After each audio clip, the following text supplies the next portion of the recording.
Unique solution YouTube channel के इस नई वीडियो में आप सभी का स्वागत है। साथियों, इस वीडियो में हम बात करेंगे क्यूएमटी यानी क्वालिटी मॉनिटरिंग टूल के बारे में। जब हम साला दर्पण पे क्यूएमटी का जो फॉर्म है या जो फॉर्मेट है वो फिल कर रहे हैं, तो यहाँ पर हमारे सामने 3 चीज़ें हैं जो इस वीडियो में हम बात करेंगे कि ये 3 चीज़ें आपको किस तरीके से भरनी है। पहली चीज़ है भाग सेकंड में आपको बच्चों का नामांकन और उपस्थिति यानी औसत उपस्थिति गत तक आपको किस तरीके से भरनी है। दूसरी चीज़ मैं आपको इस वीडियो में बताऊँगा कि भाग 10 में सॉरी भाग 11 में आपको जो 5 से 11 आयु के विद्यार्थियों का हीमोग्लोबिन स्तर दर्ज करना है, वो आपको किस तरीके से करना है। और भाग 12 में हम बात करेंगे बच्चों का बीएमआई लेवल है वो हमें किस तरीके से भरना है। तो 3 चीज़ें के बारे में डिस्कस इस वीडियो में करेंगे। तो आप वीडियो को बिल्कुल भी स्किप ना करें, पूरा देखें और चैनल को भी सब्सक्राइब कर लें।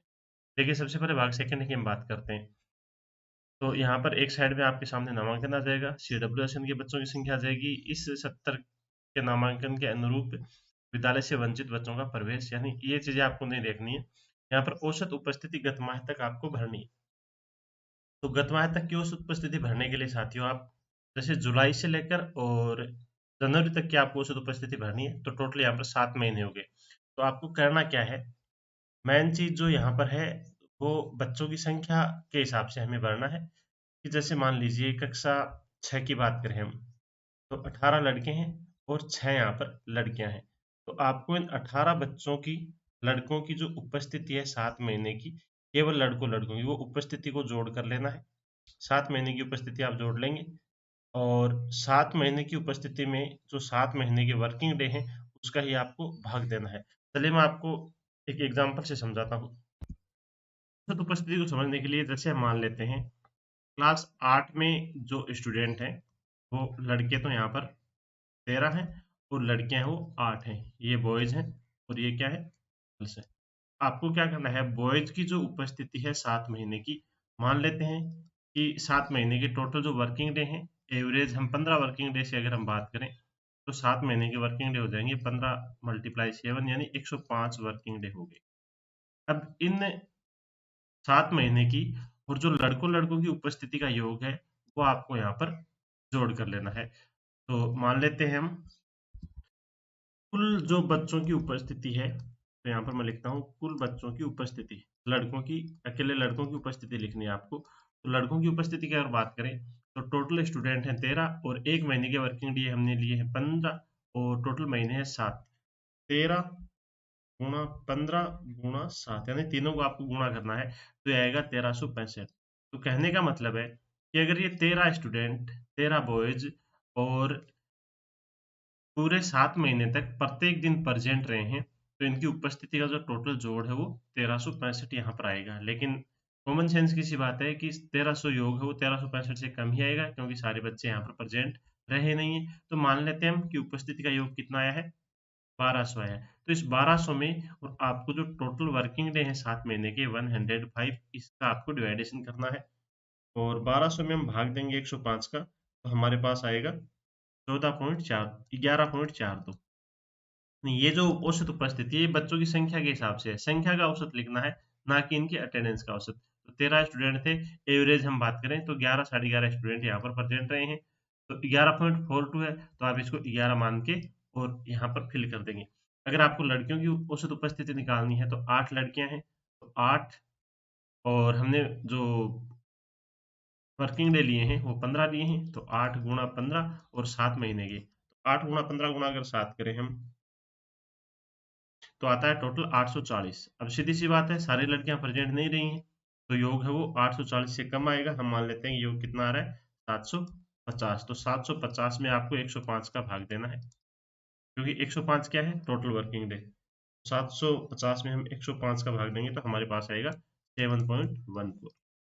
तो ये लड़कियों की औसत उपस्थिति आ गई और ये लड़कों की औसत उपस्थिति आ गई। इसका फॉर्मूला हो जाएगा कुल उपस्थिति, लड़कों की निकालनी तो लड़कों की कुल उपस्थिति बट्टा कुल वर्किंग डे, कुल वर्किंग डे। इस तरीके से आपको साथियों और ये जो है वो निकाल देनी है। उम्मीद करता हूँ कि आपको ये जो औसत उपस्थिति निकालने वाला फॉर्मूला है वो समझ में आ गया होगा। इसके बाद में भाग 11 में हम बात करें, तो यहाँ पर आपको हीमोग्लोबिन का स्तर है वो दर्ज करना है। देखिए, 11.6 का जो क्वेश्चन दिया गया है, 5 से 11 वर्ष की आयु के विद्यार्थियों का हीमोग्लोबिन इस तरह हो दर्ज करें। तो अगर आपके स्कूल में बच्चों का जो हीमोग्लोबिन लेवल का टेस्ट किया गया है, तो आपको भरना है 5 से 11 का यहाँ पर भरा जाएगा और 12 से 14 का इसमें भरना है। तो यहाँ पर 3 तरह के जो डाटा है वो भरने हैं। पहले बॉक्स में माइल्ड, दूसरे में मॉडरेट और तीसरे में सीवियर। अब माइल्ड, मॉडरेट, सीवियर के बारे में आपको बता देता हूँ। जैसे मान लीजिए क्लास में आपके जो टोटल बच्चे हैं वो मान लेते हैं हम कि 10 बच्चे हैं। 10 में से 5 जो बच्चे हैं उनका हीमोग्लोबिन का स्तर एकदम सही है, 5 बच्चों का हीमोग्लोबिन का स्तर है वो डाउन है। तो यहाँ पर हम देखें तो देखिए अगर बॉडी में हीमोग्लोबिन 10 से लेकर 11 के आसपास होता है तो इसे माइल्ड एनीमिया कहते हैं। यानी अगर किसी बच्चे का 10 से 11 के बीच में हीमोग्लोबिन का लेवल आ रहा है तो वो किस में आ जाएगा, माइल्ड यानी पहले ऑप्शन में आएगा। और यहाँ पर इनका प्रतिशत भरना है। तो अब मान लेते हैं कि 10 में से 2 बच्चों का जो हीमोग्लोबिन का लेवल है वो 10 से 11 के बीच में है। तो 10 में से 2 है यानी 20% हो गया, तो इसमें 20% भरना है। दूसरे बॉक्स में आपको मॉडरेट, तो मॉडरेट के लिए जो हीमोग्लोबिन का लेवल है वो 8 से 9 के बीच में होता है। और सीवियर सीवियर एनीमिया जो होता है उसमें हीमोग्लोबिन का लेवल है वो 8 से कम होता है। तो यानी यहाँ पर जो हमें भरना है, पहले बॉक्स में माइल्ड, दूसरे में मॉडरेट और तीसरे में सीवियर। अगर 10 बच्चे हैं उसमें से 5 बच्चों का हीमोग्लोबिन लेवल सही है तो उसकी डिटेल हमें नहीं भरनी, केवल जो पीछे 5 बच गए, 5 बच्चे, उसमें से 2 माइल्ड में आ जाएंगे, 2 मॉडरेट में और 1 है वो सीवियर में। यानी जितना हीमोग्लोबिन का लेवल आपने बच्चों का चेक करवाया है उस हिसाब से यहाँ पर परसेंटेज निकाल के भरना है। प्रतिशत निकालने के लिए माइल्ड में जितने बच्चे हैं बट्टा में टोटल बच्चे कितने हैं और गुणा में 100 आ जाएगा और उसका हम प्रतिशत वो निकाल पाएंगे। जैसे मान लेते हैं एक बार कि जो 2 बच्चे हैं उनका जो हीमोग्लोबिन का लेवल है वो 10 से 11 के बीच में है। 2 बच्चे हैं उनका हीमोग्लोबिन का लेवल 8 से 9 के बीच में है और एक स्टूडेंट ऐसा है जिसका हीमोग्लोबिन का लेवल 8 से है वो कम है। तो ये बच्चे आएंगे माइल्ड में, ये आएंगे मॉडरेट में और ये आएगा सीवियर में। अब इसका प्रतिशत हमें किस तरीके से निकालना है, तो एक स्टूडेंट है सीवियर में तो 1 बट्टा कुल स्टूडेंट कितने हैं 10 हैं और गुणा हम किससे करेंगे प्रतिशत निकालने के लिए 100 से, तो ये आ जाएगा 10%। तो जो सीवियर है उसमें 10% और इसमें आ जाएगा 20% और इसमें आ जाएगा 20%, यानी टोटल 50% स्टूडेंट है उनका हीमोग्लोबिन का लेवल डाउन है। बाकी 5 बच्चों का हीमोग्लोबिन सही है तो आप वो अपने हिसाब से भर देंगे, लेकिन इसके पहले आपने अगर हीमोग्लोबिन लेवल की जांच करवाई है तो ही आपको ये आंकड़े भरने, अगर नहीं करवाई है तो आप अपने अकॉर्डिंग आंकड़े यहाँ पर भर सकते हैं। अगला भाग 12 भाग में आपको जो दिया गया है वो बॉडी मास इंडेक्स के बारे में बताया हुआ है।